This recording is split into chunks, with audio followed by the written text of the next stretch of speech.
لقد خلقنا الانسان فی کبد، بے شک ہم نے انسان کو بڑی مشقت میں پیدا کیا ہے۔ سورہ انشقاق کے اندر بھی اس طرح کی آیات آئی تھی، میں نے ڈیٹیل گفتگو کی تھی کہ ہر شخص مشقت میں پیدا کیا گیا ہے، پیدائش سے لے کے مرتے دم تک انسان مشقت میں، خصوصاً جب وہ جوانی کی عمر میں قدم رکھتا ہے تو مشقت میں اضافہ ہو جاتا ہے، اور وقت کے ساتھ ساتھ انسان پہ برا وقت ہی آتا ہے، اچھا وقت نہیں آتا۔ انسان کی مصروفیات بڑھ جاتی ہیں، انسان کی تگ و دو بڑھ جاتی ہے، اولاد کی تربیت کا معاملہ، ان کے رزق کا بندوبست کرنا، ظاہر ہے اللہ نے اسباب کے ساتھ چیزوں کو جوڑا ہوا ہے، تو پوری زندگی انسان مشقت کاٹتا رہتا ہے۔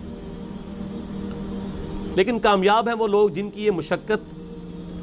اللہ کے لیے ہوتی ہے، چاہے وہ اپنے بیوی بچوں کے لیے بھی کر رہے ہیں، لیکن خدا ٹاپ پرائرٹی رہے، اللہ کو ترجیح اول مانے۔ جیسے ہی اللہ کے حوالے سے ترجیح ہٹ گئی تو آپ کی بڑی سی بڑی نیکی بھی زیرو سے ملٹیپلائی ہو جائے گی۔ ایک شخص رزق حلال کما رہا ہے، اس کے لیے نیکی ہے، لیکن اگر اس کی وجہ سے وہ نمازیں چھوڑ رہا ہے، روزے چھوڑ رہا ہے، اللہ کے احکامات کو پامال کر رہا ہے، تو یہ اس کی نیکی پھر کس کام کی ہے؟ وہ تو پھر کئی اور لوگ بھی کر رہے ہیں۔ کیا دنیا میں لاکھوں غیر مسلم ایسے نہیں ہیں جو حلال کما رہے ہیں؟ بڑے بڑے اپ رائٹ قسم کے لوگ ہیں، اس طرح کے آپ کو مسلمانوں میں دکھانے مشکل ہو جاتے ہیں، لیکن جب تک خدا کے ساتھ کمٹمنٹ نہیں ہوگی آپ کی نیکیوں کا آپ کو فائدہ نہیں ہوگا۔ تو انسان کو مشقت میں اللہ نے پیدا کیا، ماں کو بھی مشقت اٹھانی پڑتی ہے، باپ کو بھی اٹھانی پڑتی ہے، اور انسان جب یعنی بچپن میں تو اس کی بڑی بادشاہ والی زندگی ہوتی ہے، جو جوانی میں قدم رکھتا ہے اس کی مشقت کا دور شروع ہو جاتا ہے، حتیٰ کہ انسان اس زندگی سے فارغ ہو جاتا ہے۔ اتنی تکلیفیں اٹھانے کے بعد ابھی آخرت کی تکلیفیں باقی ہیں۔ اگر کسی نے دنیا میں اللہ کی مرضی کی زندگی گزاری تو اس کی یہ مشقت عارضی ہے، ہمیشہ کی کامیابیاں اس کا مقدر ہے، اور اگر کسی نے دنیا اپنی مرضی کی گزاری تو یہاں پہ کتنی عیاشی کر لے گا، وہ الٹیمیٹلی مر کے ہمیشہ کی زندگی میں اللہ تعالیٰ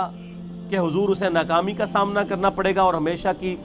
مشقتیں، ذلت اور عذاب اس کا مقدر ہونے والی ہیں، وَلِعَوْذُ بِاللَّهِ تعالی۔ تو انسان کی کوشش ہوتی ہے، اب وہ کوشش اگر پازیٹیو ہے رزلٹ پازیٹیو نکلے گا، نیگیٹو ہے تو نیگیٹو نکلے گا۔ اسی کا ذکر اب آگے آ رہا ہے، أَيَحْسَبُ أَن لَّن يَقْدِرَ عَلَيْهِ أَحَدٌ، کیا انسان یہ گمان کرتا ہے کہ اس پر کسی کا بس نہیں چلے گا؟ یعنی وہ اگر دنیا اپنی مرضی کی گزار ہے تو یہ سمجھ رہا ہے آخرت بھی اپنی مرضی کی گزارے گا؟ نہ، ایسا نہیں ہوگا۔ یقول اہلکت مالا لبدا، بڑے فخر سے کہتا ہے کہ میں نے تو بڑا مال خرچ کیا ہے۔ اسپیسیفکلی تو اشارہ ہے مشرکین عرب کے ان امیر لوگوں کی طرف جن کا ذکر قرآن پاک میں کئی جگہ ہے کہ وہ بڑا فخر کرتے تھے کہ ہم حرم مکہ کی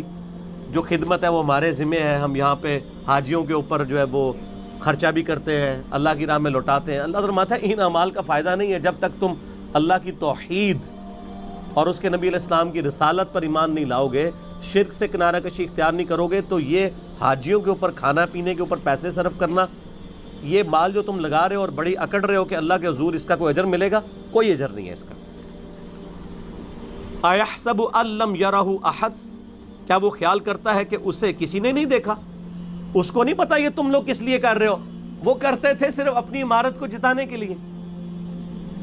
ریاکاری کے لیے، لوگوں پہ اپنی جو دولت ہے اس کا روب ڈالنے کے لیے۔ جس طرح آج کل بھی آپ دیکھتے ہیں لوگ مساجد کے اندر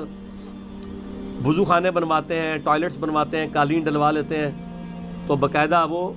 کئی جگہ پہ تو دیکھا گیا نیم پلیٹ لکھوا دیتے ہیں کہ وضو خانہ فلاں کے لیے ہوا ہے، فلاں کے سالے ثواب کے لیے۔ بھئی اگر سالے ثواب کے لیے بھی ہے تو اللہ کو تو پتہ ہے نا، آپ کے لکھنے کا تو اللہ محتاج نہیں ہے،